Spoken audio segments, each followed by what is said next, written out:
Hey, Ronnie Dale here, for-wheeling in westernaustralia.com. Welcome to Modified episode 37.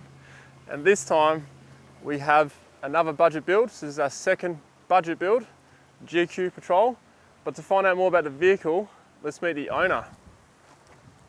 How you going, mate? Jarrard, how you going, mate? Good, thanks. I'm Jarrard and this is Betsy Helga, my 1988 Budget Patrol. Can you give us the engine spec and gearbox? Yep, it's a Silvertop TD42. It's got an 18G turbo bolted on and it's got the factory 5-speed manual. Is this a custom bar? Certainly is. It's Accelerate fabrications all the way around. So it started off, I got the sliders as a gift from my grandpop when I first had the Patrol. It was pretty dead stock except for the snorkel. Loved it so much, it was so strong, I got Mike to make me the front bar and the rear bar. So yeah, Accelerate fabrications up front. Awesome. It's fully winch compatible and it's all 6mm wall tube, so it's very, very strong.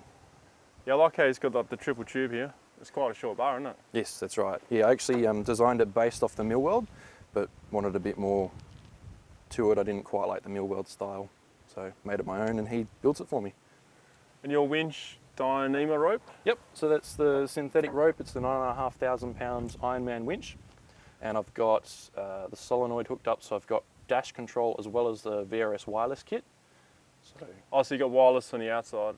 Yeah, that's right. If you stand outside, you can use the wireless, but inside you use the, okay. No bash plates, and you don't think you need any anyway. No, not really. I mean, up so high. the 4" and 35s gives me heaps of angle, so I don't really need to worry about bash plates, and it's a solid bar, so. Are these road safe recovery points? Yep, so both sides fully rated.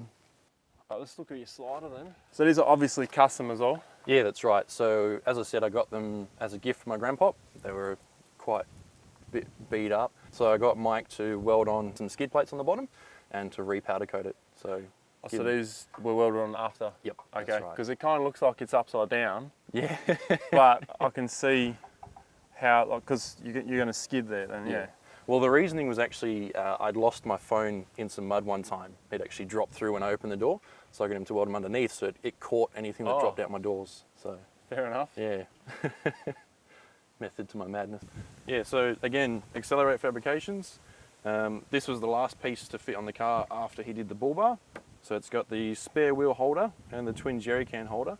And the spare wheel is actually tilted back, so it's a bit easier when you chuck it on. Yeah, you've got gravity holding it on. Oh, so you can locate the pins a bit easier. That's right. That makes sense. Yeah, a bit easier than trying to get it when it's straight, and especially if you're on a sandy hill or something. Nice and light with the yellow rims too. That's right, yeah.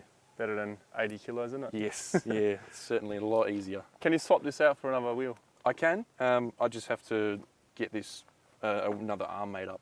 And you can recover off this one? Yep, so that was one of the specifications when I drew it up for him, is that you can recover off it. So the actual mounts are straight along the chassis, so these points where the chassis rails are. Yeah. So nice and strong. Yeah.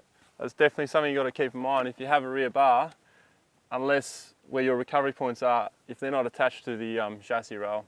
Yep. Do you carry a Reese hitch style recovery point? I have one, but I don't need it. But you don't need it because you've got these? Yep. But you use a bridle for these, eh? Yep. Yeah. That's right, same as the front. I've got the 2 points, but you always use a bridle when you can. Roof rack now? Yep. What, is it a custom or brand or? It's a Front Runner. They're now called K9, but it's the South African brand. So Front Runner? Yep. So a company in Perth called Dolium brings them in. So you've got the flat rack here. Yep. And then you've got a gap so actually, for a solar panel. Yeah, so I bolted the solar panel straight to the roof rack to keep it streamlined, because I actually did the solar panel before I had the roof tent, and just got an extra pair of brackets to bolt up. So the solar panel's mounted to the roof as well as to the roof rack. Okay. But the roof rack always just came to here? Yep. Yeah, so I actually got it second hand for a good price off of a co-worker at the time. It's an ARB rooftop tent, which I got second hand. I think it's the Safari 5 or something with the in-covered ladderway. But because... Oh, so the roof comes over the ladder? Is that what you're saying? Yeah, so that's right. So you can actually climb up the ladder in the dry if it's raining. Because some of them you've only got the fly, but this is the full enclosed. It's got the Shoreline 4x4 cover because hardly anyone makes the covers or lets you buy the covers. And the old second-hand cover was pretty... Awning. This looks like a long one. Yeah, it's a 2.5 by 2.1 featherlight. Oh, it looks longer than that. Okay. 2.5 by 2.5 square. 2.1 out. 2.1 out. Yep. Okay. Back at the front again, we're going to look at Jarrad's lights on his GQ. So Jarrard, let's start with your roof light. Yep. That's actually a J-Car special. It's actually bloody awesome light. Massive, massive flood and very bright. They're all 10 watt LEDs, which makes. Are they all spread or all pencil? They're actually a spot lens, but being a light bar, the flood is pretty good. So it's about 400 meters. That's not bad, eh? Yeah. Do you get glare? Because it's quite close to your window. I do a little bit. HIDs? Yep, so they're 50 watts Genesis HIDs, and I got the LED lenses in the headlights as well. Sorry, not lenses, globes. LED globes? Yep.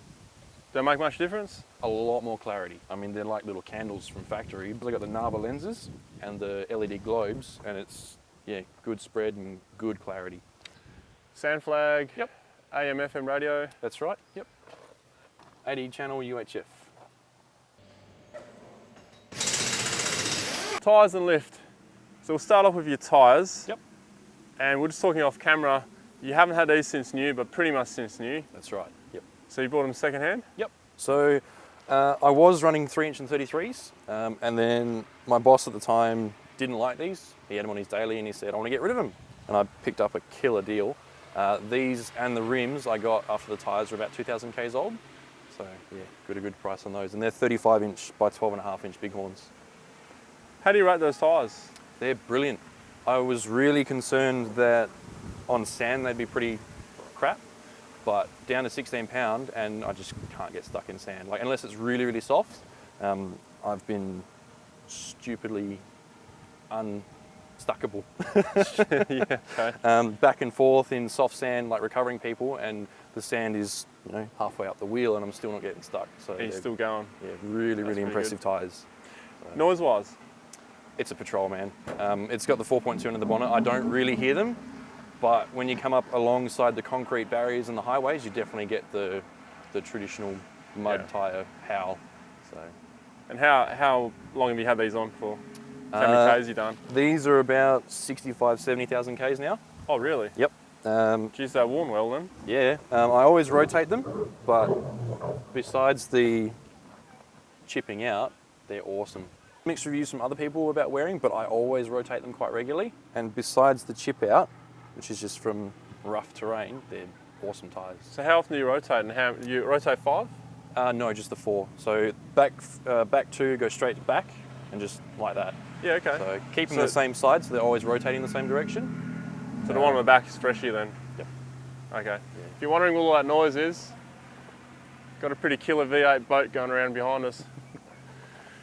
So rim-wise, is there a specific offset to fit 35s on a Patrol, and is there a specific lift, before we talk about your lift, is there a specific lift you need to fit 35s? To fit 35s without any real body mods, easily on a 4-inch. I know guys that get away with a 3-inch. I've had the knuckle bump stop wound out so that they don't rub too much on the inner of the guards. But I don't get any heel rubbing. I've got drop boxes though, as well, which pushes the front axle forward and helps correct the caster. Okay, so so when you lift it, the diff comes back a bit. That's and you've right. pushed it out to the same. Yep. So offset-wise on a rim? From what I checked, they're about neg 13-ish, maybe a bit more. The standard on a Patrol is about neg 13, or you can go to neg 22, which is cruiser offset, which looks quite tough on a Patrol. Okay, yeah, because they look pretty close to 0 offset, so it's probably a neg 13 then. Yeah, that's right. Okay, so straight onto your lift then. So you got a 4-inch lift. I was running a 3-inch. I swapped springs with a mate and bought his 45mm adjustables. They're actually 6-inch shocks. And I've got adjustable panhard rods, the drop boxes, as I said, sway bar extensions, stuff like that. So apart from the caster correction kit, so to push your diff forward when you lifted it, have you done any spacers on your prop shaft or anything? And nothing else you got to do? No. Straight up lift? Yep. Some guys, when they lift it more than 4-inch, they have to flip the tail shaft because there's a skinny end and a thick end, and sometimes it rubs on the cross member on the back. But so you've got to flip it, so turn it around the other way? But I've never had a problem with the 4. Oh, that's interesting. Yeah. Okay. So, yeah, coils all around. Yep. 6-inch Shocks? 6-inch shocks on a 4-inch lift. Yeah. What type of shocks are they? The 45mm Tough Dog adjustables. Do you adjust them? I do as much as I can. be Sometimes I bothered. forget. Yeah, that's right. Yeah, if it's really rough terrain, I always turn them right down, which is what you're supposed to do for off-road, and then turn them back up So you for dial on-road. down to 1 or 0. Yep. And then when you hit the road, up on 9. Yep. And do you get body roll? Yeah, definitely. You do? Yep. But at 9 though, on the highway, Still body roll, yeah. still body roll? Yeah, it's a lot better because I got the sway bar in the rear than when I was running without sway bar, but still body roll. Okay, It's so a- you recommend a sway bar with these then? Definitely sway bar in Okay. the rear. And I still get awesome articulation, so just because I got the extended links. So. Engine bay time. Jarrard, let's have a look, mate. Yeah, no worries. It's a big bloody bonnet, Yeah, that's it. No Big gas engine struts, bay. yes. Yeah, but this motor takes up most of the space, don't you? certainly does. Yeah, big 4.2 litre straight six. So you maintain this engine yourself, being Yep. this age engine, and be a lot simpler too. Yeah, that's right. I mean, there's 460,000 Ks on the engine. Regularly servicing it, looking after it as best I can with a Yeah, okay. snail bolted on. So 460,000. Yep. 2 batteries in here, but Yep. when we spoke earlier, you said something about a third battery. Yep. So I've got a big pair of thick cables running down the chassis rail to the back, and I've got an Optima yellow top. So that gives me a nice, I think it's 55 amp hour battery for the rear. Auxiliary in the Yep. back. So are these 2 cranking ones? No, this one's a cranking, that one's a deep cycle as well. So that one, it's a bit messy at the moment, but I am going to rewire it to a distribution block in the glove box, so I can get all those cables off the terminals. But yeah, that runs my spotlights, my reverse light, my UHF, everything like that. So everything up the front of the car and the rear light is off of that. So that one there is solely for cranking and winch? Yep, cranking, spotlights and winch. Oh, the front lights, yeah. Yep. So the reason I got the DTS box, actually it's a kit that I've assembled with various parts from different places. DTS box, so it looks factory, also means I use the factory filter. Also allows... So that still has the factory filter? Yep. Size, okay. That's right, yeah. So normally on the silver top, the filter sits this way. So got the DTS that just turns it around. Kinigawa 18G TD05 turbo down there. And it's fed through a front mount intercooler that's painted black up the front, so it's nice and stealth. So all the intercooler piping's been made and painted black. Yeah, up there. Yep. And all the flexi joints except for this band-aid looking thing are all black. Which So one? This one here. I just haven't gotten around. Oh, yeah. Haven't got around to changing that yet. Yep, fair enough. What's that bottle over there? Yeah, I keep my, I got some Autotrans fluid for, Oh, okay. and Yeah. some brake fluid. So it just never falls out there. So instead of taking up more space in the cab, just put it here. It's a wagon, there's Fair space enough. is a premium, so yeah. So the hood on this vehicle, you've obviously changed. Yep. So I used to have a Hornet scoop, which is like the Commodore, the round little Yeah. scoop. Facing forward. Yep. Because the plan was to do a top mount intercooler, but then I decided to go front mount. Just, I mean, you think about it, most of the time I'm crawling, so all the heat is going to be rising up, and it's just going to soak into the intercooler if it's a top mount. So that's why I went to front mount, because most of my stuff is slow. And then because of that, I got a second bonnet and cut it up and made the reverse cowl. So it's all steel and a little bit of bog. Excellent. I've got down here, tucked away, I've got a National Lunar. So that's just an old school solenoid, kicks over. And there's a display in the dash with a controller so you can manually join them together to jump start. Oh, so you can jump start off that, it's wired That's up. correct, yep. And it switches in the cab. Yep. Diff breathers? I've got little baffles. You can get them through Superior Engineering. Instead of running the lines up. Like, is it like just like a vacuum hose Yeah. you put on top? Yep. So And it expands and contracts. That's right, yeah. So it's all sealed. It means I don't have to worry about lines being split or anything. It's always just good and sealed, and it's, yeah, never had a problem. I've taken it, dragged it through lots of mud, lots of water. They haven't been knocked off. That's right, yeah. How long have you had it before when it was, no turbo on it? Yep, it was non-turbo for about 6 years that I had it. Parents had it for 2 years before that. And you put the turbo on because it was just lacking. Yeah, always wanted a turbo. It's a whole new car. It's, yeah. Even pushing 33s, it was a bit of a slug, but now I can overtake up hills. It's a whole new car. What PSI are you pushing through that turbo? At the moment, it's 20 pounds. 20 pounds? Yep. It's still the factory 10mm pump, but I have plans to stick a 11, maybe 12mm pump on Okay, and where's your dial for the turbo? It's just inside. Oh, you got it inside? Yep. So you can adjust it on the fly? That's right. That's pretty cool, because I see most guys, they have them inside the engine bay. Yeah. But you don't play with it too much though, do you? Not really. I thought I would, but yeah, I just leave it at £20. I was very sceptical to start with that £20 would be too much, but it's fine. I mean, the silver tops will run £20 day in, day out. Have EGT gauge? Yep, I got exhaust gas temp as well as the boosts in a pillar pod inside. And what kind of gas temperature are you running? Yeah, I tuned it so that it maxes out uphill in 5th gear at 450. The most I'd ever want to see on a Turbo Patrol is about 550. So while we've been talking about EGTs and exhaust gas temperature, Yep. What size exhaust have you got on here? Yeah, so it's a 3-inch straight through all the way from the turbo back. So it's a dump pipe that I made with the help of my uncle and grandpop at Maytech. And then, yeah, just a straight through exhaust from then on. All right, Jarrard, let's have a look in the back. Yeah, no worries. See what kind of setup you got. Yep.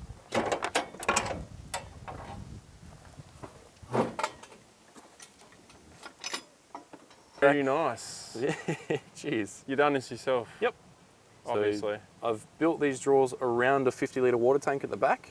Yeah. And I've also got a short drawer this side for recovery gear, and behind that is my third battery, compressor and water pump, and a junction block, fuse block for my electrics. Excellent. So, That is really cool. cheers. So it's all marine ply and Yep, it's all painted as well, painted black just for a bit of extra peace of mind, and then carpeted. let's look at your light switches first. Yep.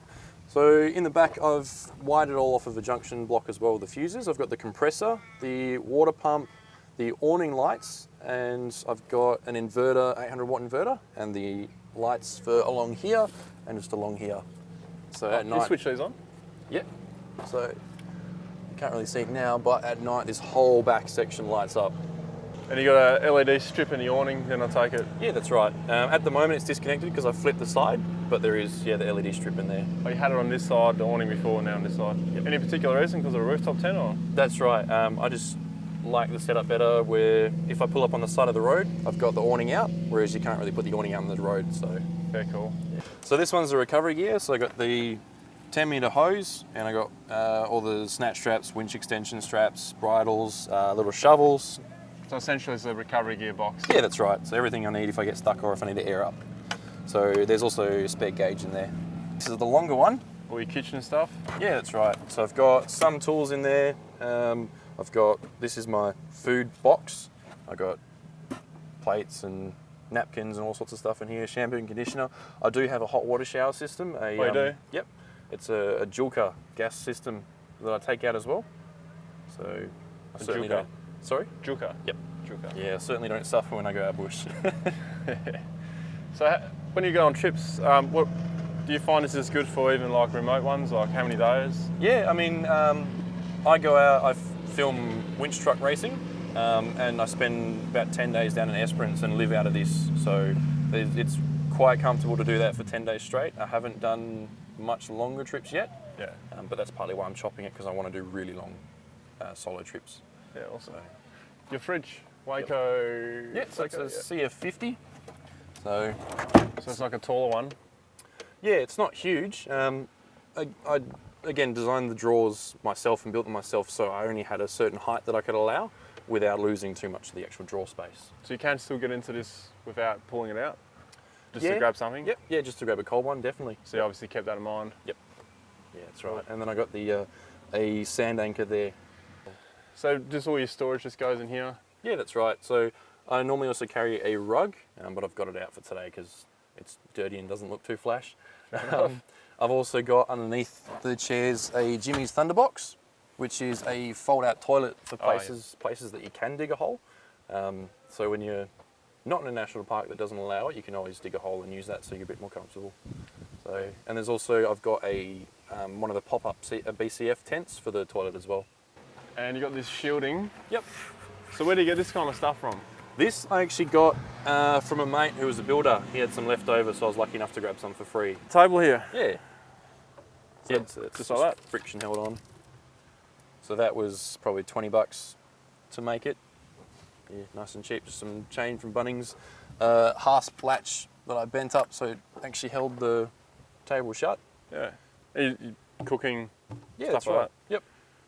And just some. Oh, yeah, you shit- can see your oil splatter Yeah. here. Yes. Yeah. Awesome. So that'll be pretty handy with the light there too. I mean, it's a bit hard to Yeah. see now, but that obviously lights up down here, yeah? Yeah. At night, it's unreal. Yeah, lights up the whole back. So reverse camera up nice and high. Yep. Do you tow? I do occasionally. Normally it's just a box trailer. And Do you it's not- find, have you ever had a camera down low? No, not yet. I'm Alright. considering it for the chop, but I'm not too sure yet.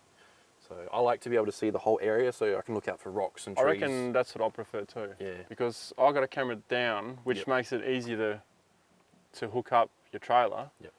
But I reckon up here it'd be just as good, I reckon. Yeah, well I use it mostly when I'm off-road because I can't see at the back. If I want to reverse up, I want to make sure I don't hit a tree or fall into a hole, so it's yeah, good having it up high. What can you see here?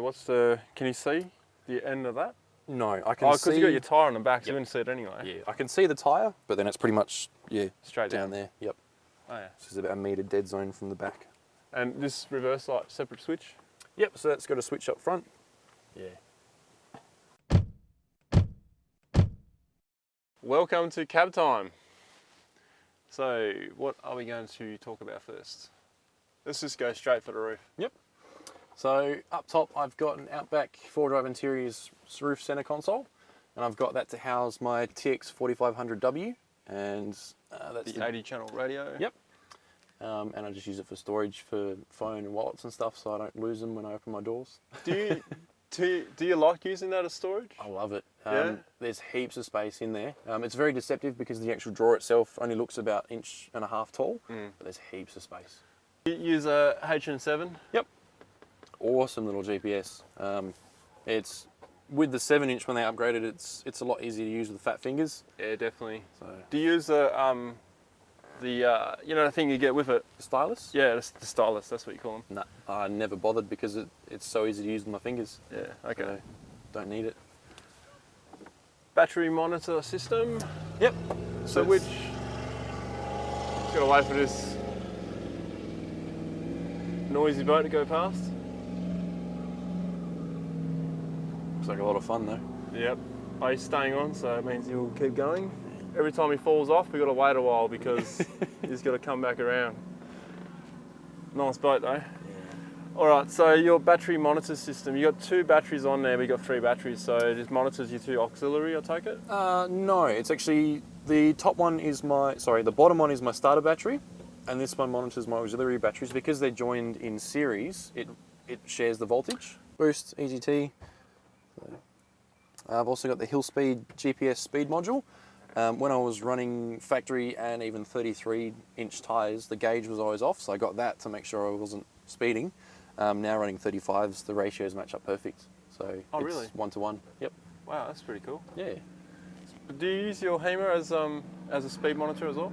Not really, because this is nice and big and clear. I don't need to. A lot of switches in here. Yes. We'll stay on your dash and we'll move to here. Yep. But actually, I want to move to here first because I just noticed you got lockers. Yep. So I've got the Harrop Eaton e-locker. I've got the e-locker fitted in the front, but I've got all the wiring done because I've got one for the rear as well. But I'm going to put it in when I do a disc conversion on the rear. So everything's wired up. So both of them. Oh, you're doing a disc conversion. You're taking the drum brakes off. Yep. To disc. Okay. Yep. So you're just going to service the whole axle while you're at it. That's right. Yeah, all new bearings, new seals. When I did the e-locker in the front, I did all new seals and everything as well. So Okay. yeah, fresh So- axle. Rear axle's going to get a birthday. That's right. Yep. Winch. There's your. Yeah, we talked about that before. Yep. So there's the switch on the left is the cutoff. So make sure I don't accidentally knock the in and out switch while I'm driving. That's a good point. Yeah. If you are going to put an in and out switch inside your vehicle, definitely put the cutoff in there somewhere as well, because I think it was one guy, he had lockers on his car and his kids were mucking around with the buttons. Yep. Because when they're aftermarket, you could put them on in 2-wheel drive. That's right. Yeah. Okay, so over here then, so we got all your lights here Yep. So there's and your stereo down low. Yep. So there's the auxiliary light for the big reverse light bar on the back. Then there's the reverse camera switch, so I can turn it on manually instead of having to stick it in reverse. I can always use it when I'm off-road or or towing. Yeah, so reverse camera, does it come through your HEMA then? No, it comes through the stereo. Oh, down here, okay. Yep. So that switch just tells the stereo that there's power on and to use the reverse camera. And then that's the spotlights. And then up here is the light bar switch. All right, anything happening on the back seat? Not really, but on the front seat, I'll just quickly mention this is a Stratos suspension seat. So it's actually got a little... Oh, suspension seat. Yeah, so it's got a little gas strut inside it. So the missus gets a rough ride on the For now, yes. suspension seat too, eh? Yeah. Yes. Smooths out those ruts. You just handed me this piece here because we're about to forget about it, but bed liner. Yeah. One thing I did, it was vinyl flooring before, but after pretending this was a boat for far too long and taking it underwater, I got sick of having to pull up the vinyl and drying it out. So I ripped out the vinyl and painted on bed liner. So it's actually a Rust-Oleum kit you can get.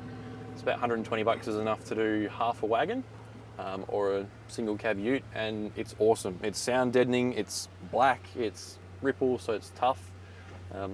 Yeah, I mean, this is a tourer, so it's not meant to look pretty, but it looks quite good, works quite well.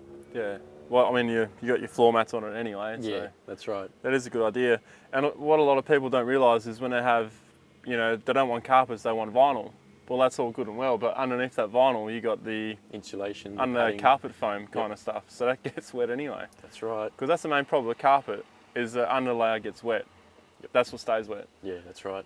So vinyl carpet, yeah, this is good stuff. Yeah. Easy to put on. It's a So full day's work. Paintbrush? Roller. It comes with Roller? everything in the kit. Yep. Okay. So You would have to use paintbrush some areas though, eh? yeah, so you cut in at the edges, you dab it on with the paintbrush, and then just roll it on for the thick areas. Oh, okay. Yeah. Awesome. Q&A time.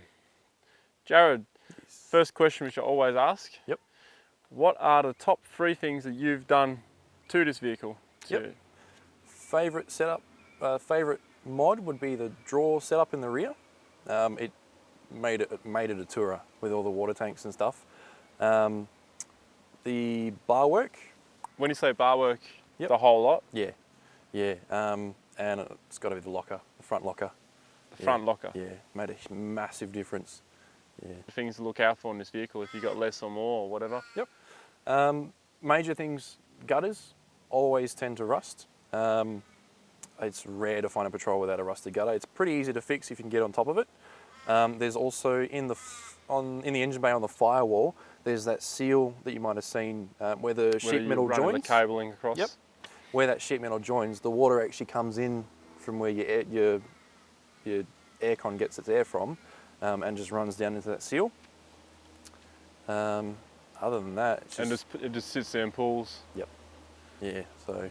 Which is a problem when the car's not running, obviously. When it's running, it'll just evaporate. Yeah, that's right. Yeah. Or coolant reserve tank. Oh, yes. Yeah, Yeah. that's right.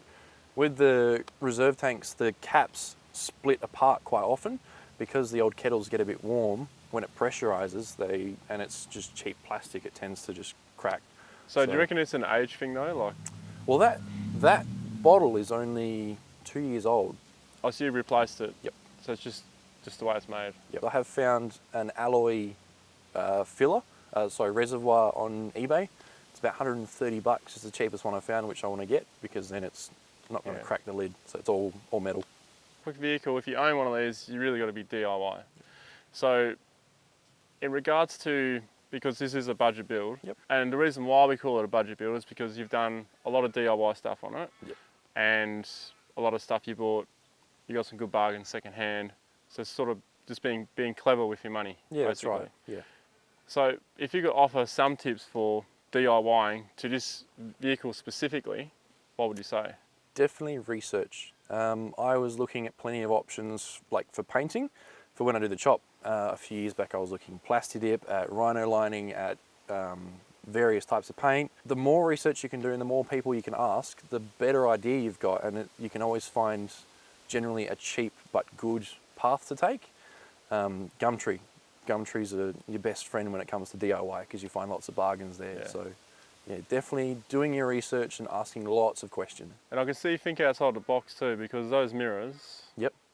they're not from a GQ. That's correct. They're from a 76 series. So they pretty much bolt straight on. I had to open up the hole a bit because the GQ door, the screw's at an angle. So the holes actually line up. Yep. Yeah, that's right. So the 60 series bolts straight on, but the 76, which I didn't like, the 60 had this big bracket. Yeah, you just have to open up the hole a bit. So how did you find out about that? Did you go to the forum to find out, or? Yeah, and it's also looking at people that have cruisers and measuring and checking, and yeah. But there are other people that have done it. It's certainly not my own genius. It's a good car to learn on too with DIY. I mean, the engine's Definitely. pretty basic. Yeah, driveline and engine, same as the old cruisers. It's all pretty straightforward mechanical. Top 3 trips in this vehicle? Esperance is definitely number 1. All-time favourite place I've been so far. Moore River is another stunning trip where you're actually driving in the riverbed. And probably down Harvey Way is another good area that I like to go. If you got some camping items that you really rate, Yep. I mean, even if they're bolted on the vehicle, just let us know what they are. Yeah, definitely. First of all, these chairs we're sitting in. These are extremely comfy, very rugged. They are actually pretty comfy. Yeah. Plenty of support. They've actually got the lumbar support and stuff. These are the Rhino Rack chairs. I love these. Whenever I go out with mates, they're always stealing them from me when I get up to do some cooking. The roof tent is unreal. I've been in storms, I've been in sandstorms, I've been places where it would have been really uncomfortable to camp, but because you've got it on the top of your car, just open it up wherever you are and yeah, get a good night's sleep. How long you had it for? 3 odd years now, maybe 4 years. We obviously like it, it's still there. That's right, yeah. And definitely a fridge. Fridge is awesome. Thanks for having it on here. No worries, thank you. If you'd like to know more about this vehicle, there is always a dedicated webpage for it, some cool photos on there. You can subscribe right here. And if you'd like to support the creation of content like this, you can head to Ronnie Dale, you can head to patreon.com/Ronnie Dale, which is right here. So thanks for watching. Stick around for the next modified video somewhere on the screen, and I'll see you in the next video. Cheers.